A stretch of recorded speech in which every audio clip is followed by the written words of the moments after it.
ఈ విషయంలోని రైతులందరికీ విజ్ఞప్తి చేస్తున్నా, మీరు కూడా ఆందోళన చెందాల్సిన అవసరం లేదు. ఇటు రాష్ట్రం అటు కేంద్రం అన్ని ప్రయత్నాలు చేస్తాం.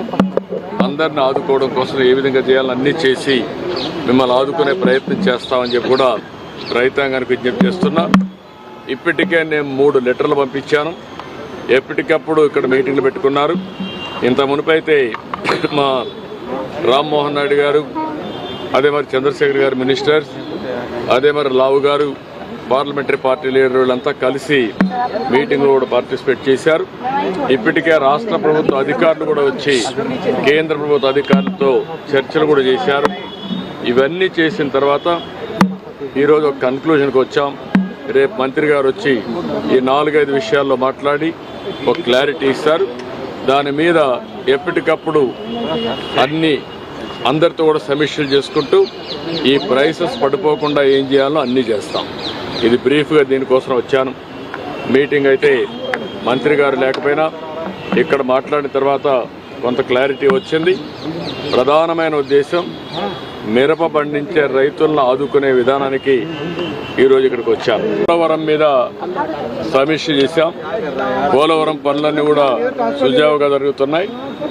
ఇది 2027 ఎండుకంతా కూడా పోలవరాన్ని పూర్తి చేయాలని ఒక ప్రాజెక్ట్ కింద పెట్టుకున్నాం. అదే మరి ఇది ఫేజ్ 1, ఫేజ్ 2 కూడా ఏ విధంగా తీసుకుపోవాలనో అప్పుడప్పుడు టైంలో దాన్ని కూడా కేంద్ర దృష్టి తీసుకొస్తాం. అదే సమయంలో నదుల అనుసంధానం కూడా ఆంధ్రప్రదేశ్ రాష్ట్రం చివరి రాష్ట్రం. సముద్రంలోకి పోయే నీరు కానీ రాష్ట్రంలో ఉపయోగించుకోగలిగితే కరువు లేకుండా చేసే అవకాశం ఉంటుంది. దానికి కూడా ఏదైతే పోలవరం నుంచి బనకచెర్ల వరకు ఏ విధంగా తీసుకుపోవాలి దీనికి కేంద్ర సహకారం కూడా అడిగాను. ఈ 2 ప్రాజెక్టులు అధ్యయనం చేస్తున్నారు, తొందరలో వస్తారు.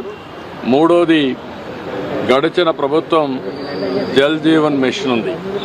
జల్ జీవన్ మిషన్లో గ్రామీణ ప్రాంతాల్లో ప్రతి ఒక్క ఇంటికి సురక్షితమైన మంచినీళ్లు, అది కూడా రిజర్వాయర్లను తేవాలని చెప్పి చాలా స్పష్టంగా పెట్టారు. దేశం అంతా బ్రహ్మాండంగా ఉపయోగించుకున్నారు. ఆంధ్రప్రదేశ్ రాష్ట్రంలో 1% కూడా ఉపయోగించుకోలేని పరిస్థితికి వచ్చారు. దీనివల్ల 27,000 కోట్ల రూపాయలు శాంక్షన్ చేయించి అది కూడా బోర్ల ద్వారా నిండిస్తామనే పరిస్థితికి వచ్చారు. దీనివల్ల చాలా నష్టం వచ్చింది. ఒక యూపీలో ఇప్పటికే 52,000 కోట్ల రూపాయలు జల్ జీవన్ మిషన్లో ఖర్చు పెట్టారు. కొన్ని రాష్ట్రాల్లో పెద్ద ఎత్తున ఖర్చు పెట్టారు. గుజరాత్ లాంటి రాష్ట్రంలో ఇంటింటికి ట్యాప్ ద్వారా సస్టైనబుల్ వాటర్ ఇచ్చే పరిస్థితికి వచ్చారు. ఆంధ్రప్రదేశ్లో మాత్రం పూర్తిగా నిర్వీర్యం చేసే పరిస్థితికి వచ్చారు. అయితే ఇటీవల కేంద్రం ఏదైతే ఈ స్కీమ్ ఉందో దీన్ని రివైజ్డ్ గైడ్ లైన్స్లో 2028కి పూర్తి చేయడానికి ముందుకు వచ్చారు. అంటే ఆ రోజు శాంక్షన్ అయిన డబ్బులు మాత్రం ఇస్తామని. దానివల్ల ఆంధ్రప్రదేశ్ రాష్ట్రానికి 27,000 కోట్లే వస్తుంది. ఇంకొక 54,000 కోట్లు కావాలి. అది స్కీమ్లో కూడా లేదు. ఇప్పుడు దాని మీద కూడా కేంద్రంతో సంప్రదించాల్సిన అవసరం ఉంది.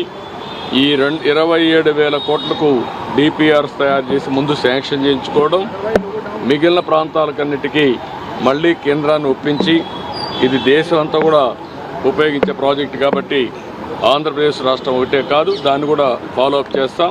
ఈ విషయంలోని రైతులందరికీ విజ్ఞప్తి చేస్తున్నా, మీరు కూడా ఆందోళన చెందాల్సిన అవసరం లేదు.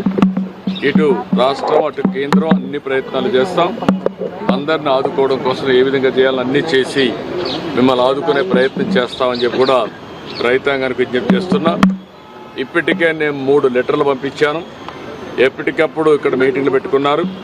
ఇంత మునుపైతే మా రామ్మోహన్ నాయుడు గారు, అదే మరి చంద్రశేఖర్ గారు మినిస్టర్స్, అదే మరి లావు గారు పార్లమెంటరీ పార్టీ లీడర్ వీళ్ళంతా కలిసి మీటింగ్లో కూడా పార్టిసిపేట్ చేశారు. ఇప్పటికే రాష్ట్ర ప్రభుత్వ అధికారులు కూడా వచ్చి కేంద్ర ప్రభుత్వ అధికారులతో చర్చలు కూడా చేశారు. ఇవన్నీ చేసిన తర్వాత ఈరోజు ఒక కన్క్లూజన్కి వచ్చాం. రేపు మంత్రి గారు వచ్చి ఈ 4-5 విషయాల్లో మాట్లాడి ఒక క్లారిటీ ఇస్తారు. దాని మీద ఎప్పటికప్పుడు అందరితో కూడా సమీక్షలు చేసుకుంటూ ఈ ప్రైసెస్ పడిపోకుండా ఏం చేయాలో అన్నీ చేస్తాం. ఇది బ్రీఫ్గా దీనికోసం వచ్చాను. మీటింగ్ అయితే మంత్రి గారు లేకపోయినా ఇక్కడ మాట్లాడిన తర్వాత కొంత క్లారిటీ వచ్చింది. ప్రధానమైన ఉద్దేశం మిరప పండించే రైతులను ఆదుకునే విధానానికి ఈరోజు ఇక్కడికి వచ్చాను.